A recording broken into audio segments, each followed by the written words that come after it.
Narito naman ang actual firefighting operations ng UNTV Fire Brigade sa nagdaang mga linggo.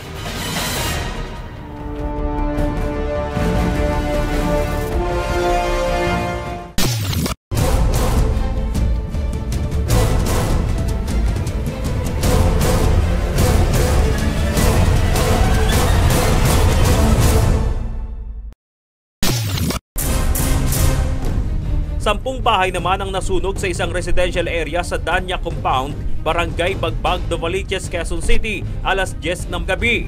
Sa inisyal na investigasyon ng Bureau of Fire Protections, nagsimula ang sunog sa ikalawang palapag ng bahay at posibleng problema sa linya ng kuryente ang sanhi nito.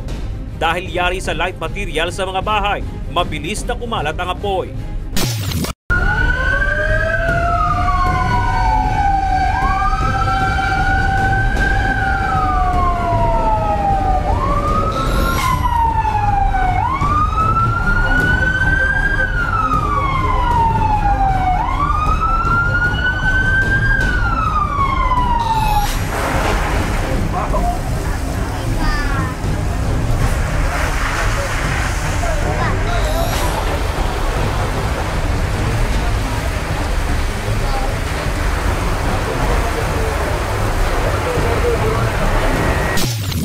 Mahigit 20 pamilyang naapektuhan ng sunog, ngunit wala namang napaulat na nasugatan o namatay.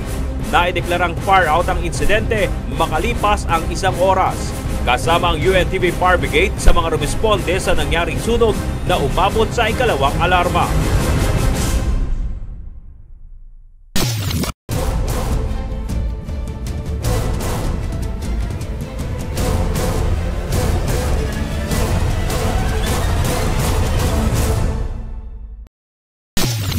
Kasamang tumulong sa pag-apula ng apoy ang UNTV Fire Brigade sa sunog na nangyari sa Interior 2, Old Balara, Quezon City. Dahil pawang gawa sa light materials, mabilis na kumalat ang apoy na nagsimula alas 11:08 ng umaga na tumupok sa mahigit 50 bahay.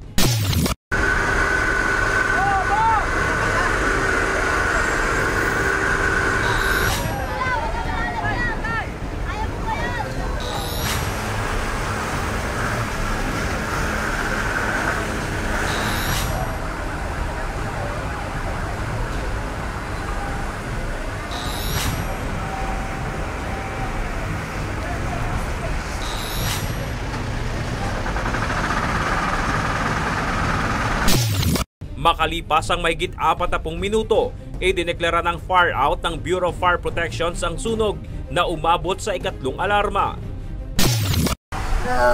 Patay ang ginang na si Estrella Ardaniel, 65 years old, na natagpuan sa banyo ng kanilang nasunog na bahay. Sugatan naman ang 7 buwang buntis na si Maria Corazon Zaligo at Jeffrey Lazival. Kasalukuyang pang inaalam ng BFP ang pinagmula ng sunog na tinatayang aabot sa 250,000 piso ang halaga ng mga napinsala. Kita naman natin yung situation dito, yung mga wirings nila interconnected. So probably yun ang una nating investigahan, yung mga kung saan nagmula yung mga wirings nila ba.